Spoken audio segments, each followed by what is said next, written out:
बाप की रूहानी बच्चों को नमस्ते। हम रूहानी बच्चों की रूहानी बाप दादा को यार प्यार और नमस्ते नमस्ते नमस्ते। हम बच्चे रहेंगे सदा हंसते हंसते और बन जाएंगे बाबा के फरिश्ते। शुक्रिया बाबा शुक्रिया, तहे दिल से शुक्रिया, हर हाल में शुक्रिया। वाह मेरे बाबा वाह। अब बाबा का शुक्रिया हर हाल में। काम हो रहा है तभी और नहीं हो रहा है तभी। अब आपका काम कैसे होगा ये आपको टेंशन करने की जरूरत नहीं। सिर पर बोझा मत लो, सब बाबा के हवाले। जो बाबा करेगा अच्छा ही करेगा, और नहीं करता है तो वो समय आपके लिए उपयुक्त नहीं है। इसलिए बाबा उस समय को टालता है और आपका काम थोड़ा देरी से होता है। तो बाबा का हर हाल में शुक्रिया। धारणा के लिए मुख्य साहब, पहला ज्ञान बिंदु, रूहानी पढ़ाई पढ़नी है और पढ़ानी है। रूहानी पढ़ाई पढ़नी है और पढ़ानी है।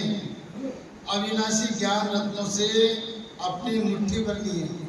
जो बाबा अपने को अविनाशी ज्ञान रत्न दे रहा है उससे अपनी मुट्ठी भरनी है।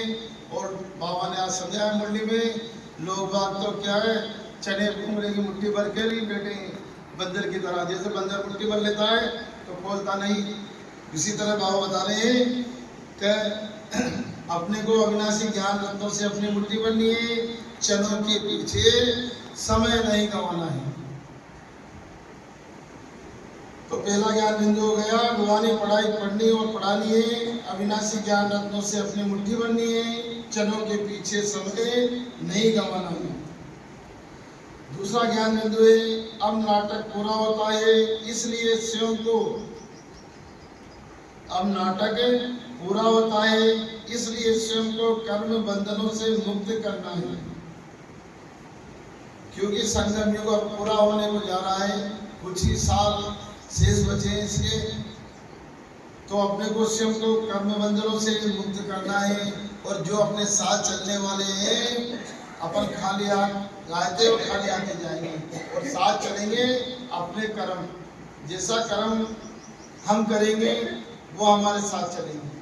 गीता में भी ज्ञान है, गीता में भी कहते हैं ना, कर्म किए जाओ फल की इच्छा मत कर इंसान। यह है गीता का ज्ञान। जैसा अपन कर्म करेंगे वैसा ही अपने को आगे मिलेगा। स्वदर्शन चक्रधारी बनना और बनाना है। मदर फादर को फॉलो करे, राजा पद का अधिकारी बनना है। दूसरा ज्ञान बिंदु है, अब नाटक पूरा होता है, अब संगम यज्ञ पूरा होने को है, कुछ ही साल शेष है। स्वयं को कर्म बंधनों से मुक्त करना है और स्वदर्शन चक्रधारी बनना है और औरों को भी बनाना है। बाबा यही तो कहता है, जो बाबा की अपनी पढ़ाई है वह पढ़नी है, औरों को भी पढ़ानी है। बाबा का ये ज्ञान, गीता ज्ञान सबको बताना है। मानना नहीं मानना उनकी इच्छा है। मदर फादर को फॉलो कर राजाई पद का अधिकारी बनना है। मदर फादर को फॉलो करे, राजाई पद का अधिकारी बनना है। और आज का वरदान है, संकल्प को भी चेक कर व्यर्थ के खाते को, संकल्प को भी चेक कर। संकल्प अपन जो संकल्प करते हैं, बाबा कह रहे हैं संकल्प को भी चेक कर व्यर्थ के खाते को समाप्त करने वाले। व्यर्थ के खाते को यानी कि जो फालतू का खाता है उसको समाप्त करने वाले श्रेष्ठ सेवाधारी भव। संकल्प को भी चेक कर व्यर्थ के खाते को समाप्त करने वाले श्रेष्ठ सेवाधारी भव। श्रेष्ठ सेवाधारी वह है जिसका हर संकल्प पावरफुल हो। श्रेष्ठ सेवाधारी वह है जिसका हर संकल्प पावरफुल हो, जिसका बाबा के साथ योग होगा, जो बाबा के साथ अमृत वेला करता होगा, जो बाबा के सच्चा साथी होगा। तो उसका जब वो बाबा की याद में बैठेगा, संकल्प करेगा, तो वो किसी दुखी आत्माओं के लिए भी करेगा, तो उसकी आत्मा का सकाश वहां तक जरूर पहुंचेगा। तो एक ही संकल्प कहाँ भी व्यर्थ न जाए, क्योंकि सेवाधारी अर्थात विश्व के स्टेज पर एक्ट करने वाले सारे विश्व आपको कॉपी करती है। यदि आपने एक संकल्प व्यक्त किया तो सिर्फ अपने प्रति नहीं किया, लेकिन अनेकों के निमित्त बन गए। इसलिए अब व्यर्थ के खाते को समाप्त कर क्या बनो? श्रेष्ठ सेवादारी बनो।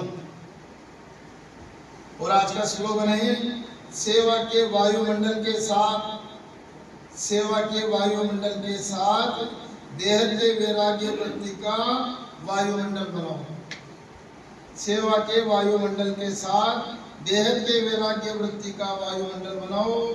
और आज का व्यक्ति सारा है, कंबाइंड रूप की स्थिति से सदा विजयी बनो।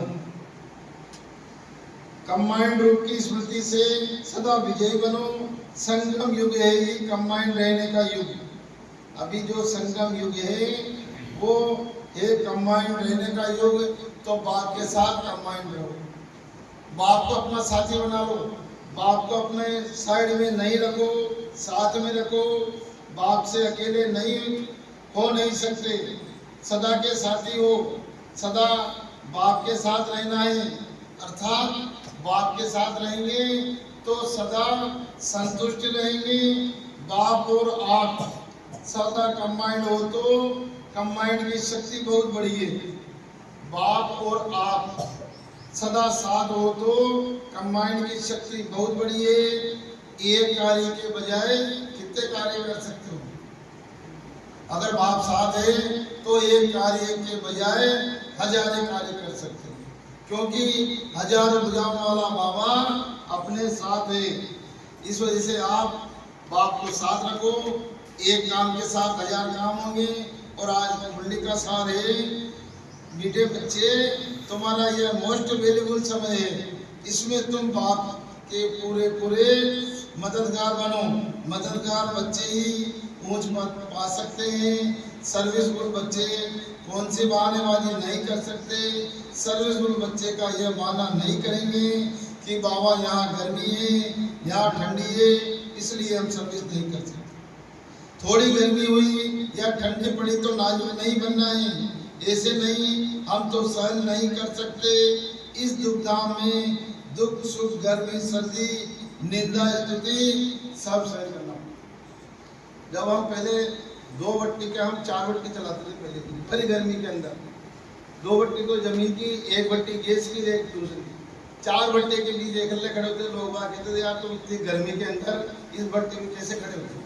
पता नहीं पड़ता, काम में एहसास से नहीं होता, क्यों? सारा ध्यान उसी काम में रहता है, तो अपने को एहसास नहीं होगा। काम में लगे रहेंगे तो भरी गर्मी में भी इधर आग जल रही है, भट्टी के बीच अपन खड़े हैं, दूध दिला रहे हैं, फिर भी अपने को गर्मी नहीं लगती।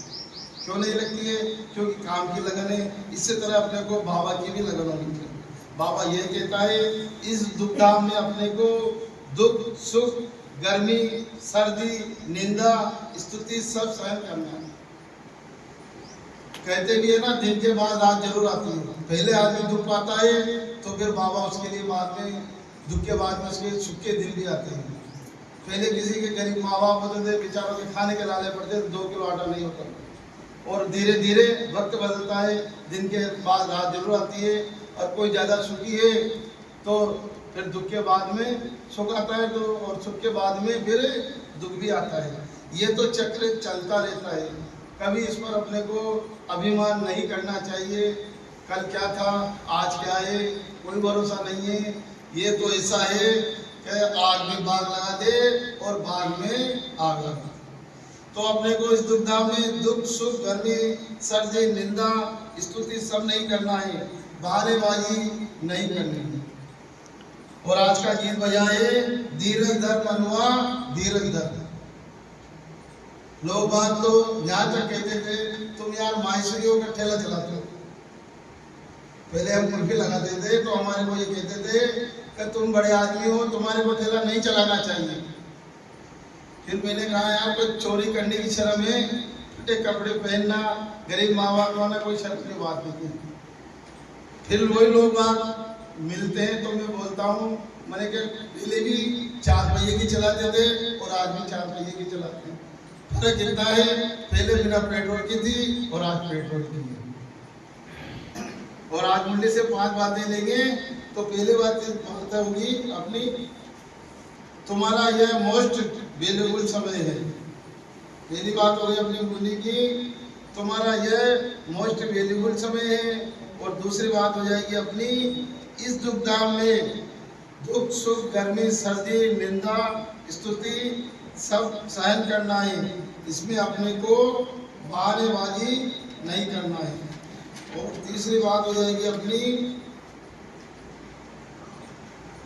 रूहानी पढ़ाई और पढ़नी है। जो ये बाबा की रूहानी पढ़ाई है वो अपने को पढ़नी है, बाकी सबको पढ़ानी है। बाबा ये नहीं कहता काम मत करो, धंधा भी करो। धंधा करते हुए भी अपन बाबा को याद कर सकते हैं, बाबा का ज्ञान सबको दे सकते हैं। और चौथी बात हो गई, संकल्प को भी चेक कर व्यक्ति के खाते को समाप्त करने वाले। और पांचवी बात हो जाएगी अपनी, सेवा के वायुमंडल के साथ बेहद वैराग्य वृत्ति का वायुमंडल बनाओ। तो आज मुरली की 5 बात हो गई। तो पहली बात तो अपनी हो गई, तुम्हारा यह मोस्ट वैल्यूबल समय है, जो पुरुषोत्तम संगम युग का समय है, यह बहुत वैल्यूबल है, इसे नहीं गंवाना है। और दूसरी बात हो जाएगी, इस दुखधाम में अपने को सुख दुख गर्मी सर्दी निंदा स्तुति सब सहन करना है। लोग बात करते हैं ना, निंदा स्तुति करते हैं, फिर भी अपने को सहन करना है। दुनिया वालों की बातों से अपने को बुरा नहीं मानना है। और आज का गीत बजाए धीरज धर मनवा। और तीसरी बात हो गई, रूहानी पढ़ाई पढ़नी और पढ़ानी है। चौथी बात हो जाएगी अपनी, संकल्प को भी चेक कर व्यर्थ के खाते को समाप्त करने वाले। और पांचवी बात हो जाएगी, सेवा के वायुमंडल के साथ बेहद के वैराग्य वृत्ति का वायुमंडल बनाओ। और आज है मंगलवार, तो मंगलवार का है मैं शांत स्वरूप आत्मा हूँ, शांति धाम के रहने वाले हूँ, शांति मेरा स्वधर्म है, शांति सागर मेरे परम पिता परमात्मा है। और बाबा के साथ संबंध, बाबा परम शिक्षक और मैं उनका विद्यार्थी। और आज का व्रत है अप्रसन्नता मुक्त। तो हमेशा प्रसन्न रहो, अप्रसन्न नहीं रहो। ओम शांति।